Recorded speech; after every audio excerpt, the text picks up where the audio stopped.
आज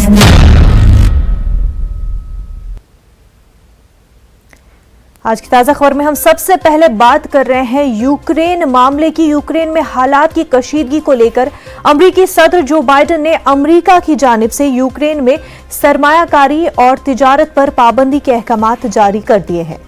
Joe Biden ने इस मामले में एग्जीक्यूटिव हुक्मनामे पर दस्तखत भी किया है।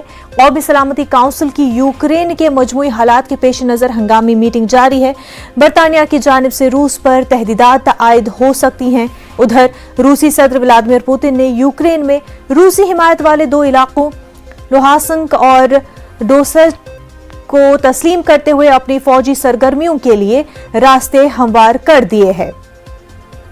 ऐसे में अमेरिका को इस बात का खदशा है कि रूसी फौज सरहद पार करते हुए यूक्रेन में दाखिल हो सकते हैं। यूक्रेन के सदर ज़ेलेंस्की ने अपनी तकरीर के दौरान कहा कि हालात की कशीदगी को लेकर वो डरने वाले नहीं है। बिगड़ते हालात के पेश नजर यूक्रेन को उड़ान भरने वाली एयर फ्रांस, लुफ्थांसा और दीगर परवाजें भी मनसूख कर दी गई हैं।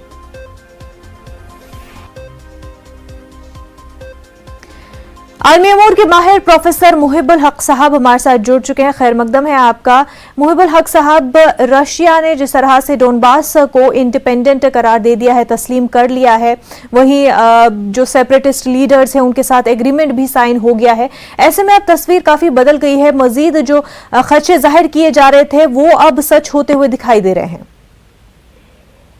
देखिए, जो रशिया फेडरेशन का जो पूरा मोडस ऑपरेंडी है, अगर हम देखने की कोशिश करें तो जिस तरह से जॉर्जिया में रशिया ने सबसे पहले 2 इलाकों को इंडिपेंडेंट तस्लीम किया था सॉवरेन इंडिपेंडेंट रिपब्लिक की हैसियत से, साउथ ओसेशिया और अब्खाजिया।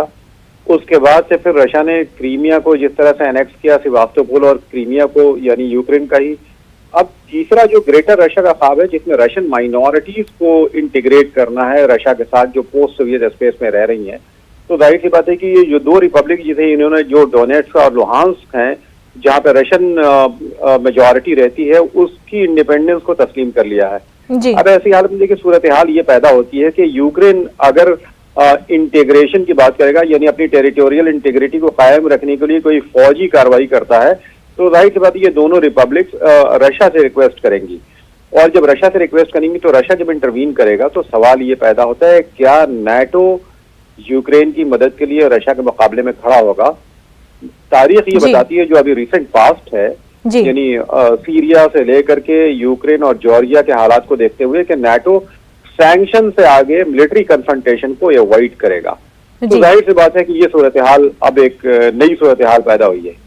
बिल्कुल नई सूरत हाल पैदा हो गई है। मुहिबुल हक साहब, जॉर्जिया की आपने बात की तो तब भी कुछ ऐसे सिचुएशन थे कि नेटो का कंट्रोल ज्यादा न हो, नेटो का जो है जॉर्जिया पर कब्जा मिलिट्री के लिहाज से ज्यादा न हो, इस वजह से भी वो फैसला लिया गया था और पूरा कंट्रोल जॉर्जिया के हाथ में नहीं हो। वैसा ही कुछ यूक्रेन में देखने को मिला है। बार बार कहा जा रहा है कि वेपनाइज किया जा रहा है यूक्रेन को, जिससे जो है खतरा लाहक है। इस तरह की बातें भी की जा रही है। तो एक वही सिनेरियो को लेकर के, उसी डर के साथ रशिया भी आगे बढ़ रहा है।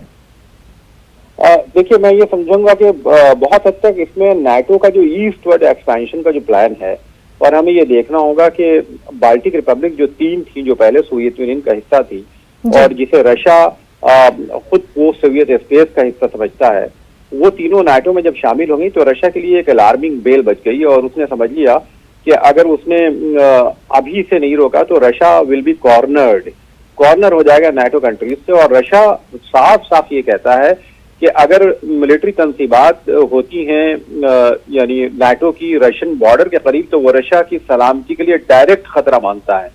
और जाहिर सी बात है, अगर आप देखें क्यूबन मिसाइल क्राइसिस, तो ऐसे ही 1962 में अमेरिका ने उसे खतरा माना था। वही तो किया था सोवियत यूनियन ने उस जमाने में 1962 में, कि क्यूबा में जाकर को तनसीबात की थी और अमेरिका ने एक पूरा डेडलॉक पैदा किया था, 3rd वर्ल्ड वॉर की सूरत हाल पैदा हो गई थी। तो आज की डेट में अगर रशिया कंसर्न फील करता है, तो अगर तारीख की रोशनी में देखें तो ये कोई बहुत गलत बात नहीं है। तो आइदर ईस्टवर्ड एक्सपेंशन का जो प्रोग्राम है अमेरिका को या नाटो को, उस पे उनको रीथिंक करना पड़ेगा, वरना रशिया इससे कहीं बैकआउट नहीं करने वाला। रशिया अपने आप को कॉर्नर नहीं होने देगा और बहुत ही डिसाइसिव मिलिट्री एक्शन के लिए रशिया तैयार नजर आता है। बिल्कुल।